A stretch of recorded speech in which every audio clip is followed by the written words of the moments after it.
Kwa mujibu wa sheria na kanuni za uchaguzi, kuna baadhi ya mambo hayaruhusiwi kufanyika siku ya uchaguzi, ambayo ni pamoja na kufanya kampeni aina yoyote, kuvaa sare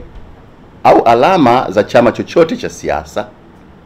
kubeba au kubandika matangazo au kuimba nyimbo za vyama, kutoa lugha za matusi kwa watendaji wa uchaguzi katika vituo vya kupigia kura na kuendelea kuwepo katika vituo vya kupigia kura mara baada ya kukamilisha zoezi la upigaji kura bila sababu yoyote. Hivyo basi, ni wasihi wananchi wote, baada ya kukamilisha zoezi la kupiga kura, hakikisha unaondoka kituoni hapo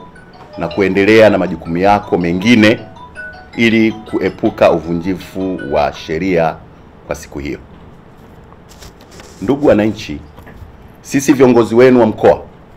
tumejipanga vema kuhakikisha hali ya amani na usalama siku ya kupiga kura inatawala.